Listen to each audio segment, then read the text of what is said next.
the psychological country. Unquestionably, just as the external country in which we live exists, so the psychological country also exists within ourselves. People never ignore the town or region where they live. Unfortunately, it happens that they do not know the psychological place where they are located. At a given instant, anybody knows in which district or housing estate he finds himself, but it does not happen the same in the psychological field.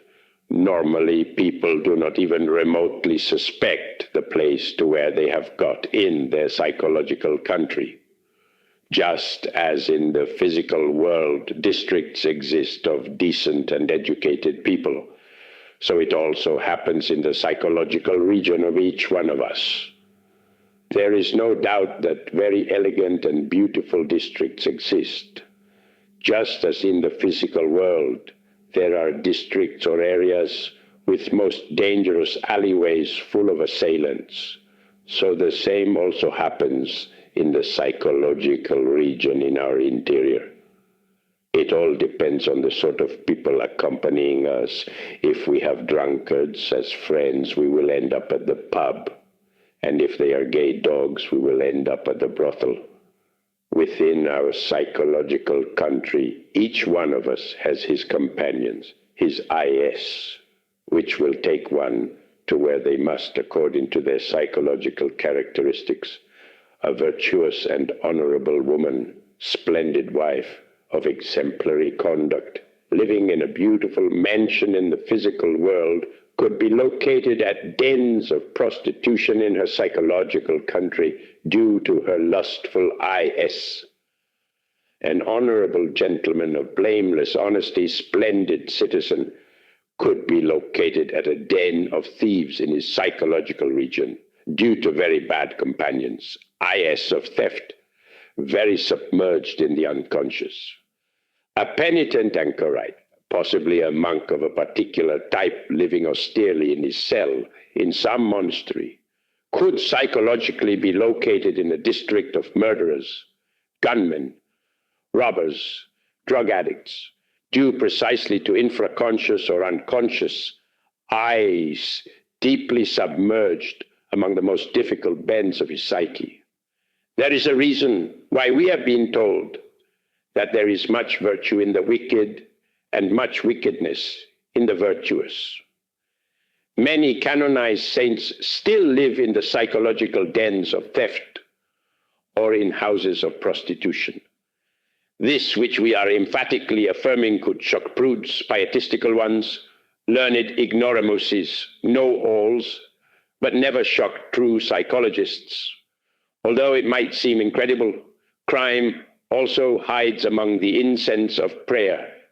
Crime also hides among the cadences of verse, beneath the sacred dome of the most divine sanctuaries. Crime puts on the robes of sanctity and uses sublime words.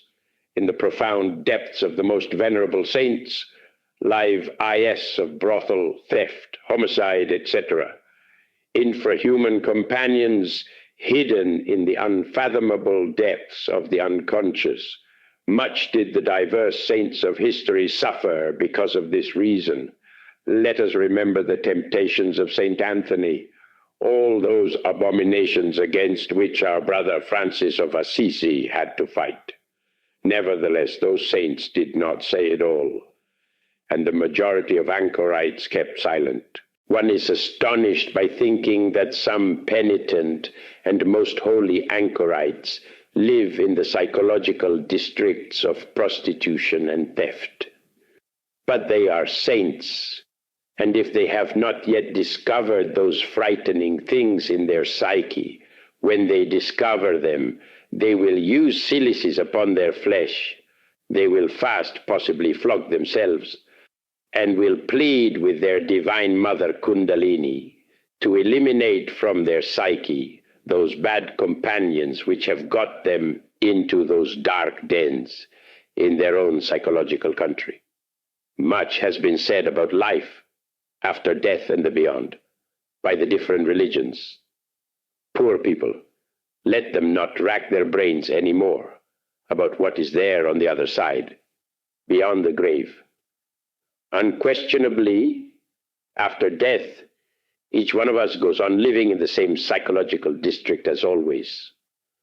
The thief will continue in the dens of thieves. The lustful person will carry on in the houses of Kol, like a bird of ill omen. The irascible, the furious one will keep on living in the dangerous alleyways of vice and anger, there where also the dagger glitters and pistol shots ring out. The essence in itself is very beautiful. It came from above, from the stars, and regrettably, it finds itself inside all these eyes which we carry within. By opposition, the essence can retrace its steps, return to the original starting point, go back to the stars. But first it must free itself from its bad companions, who have it put in the slums of perdition. When Francis of Assisi and Anthony of Padua, distinguished Christified masters, discovered within themselves the eyes of perdition, they suffered indescribably.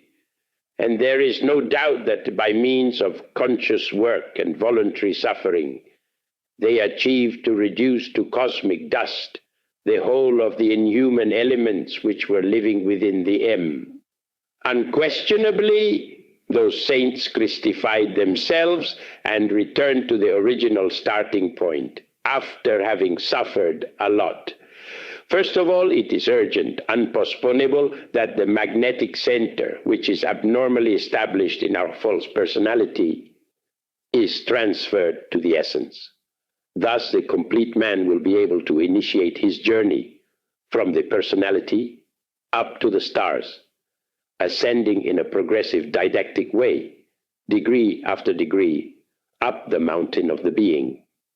As long as the center of gravity continues to be established in our illusory personality, we will live in the most abominable psychological dens, though in practical life we might be splendid citizens.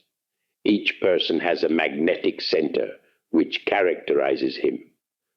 The businessman has the magnetic center of business, and because of this, he develops in markets and attracts that which has an affinity, customers and merchants. The man of science has the magnetic center of science in his personality, and subsequently attracts to himself all the things of science, books, laboratories, etc. The esotericist has in himself the magnetic center of esoterism, and as this kind of center becomes different from the matters of personality, undoubtedly for this reason transference occurs. When the magnetic center becomes established in the consciousness, in the essence, then the return of man to the stars begins.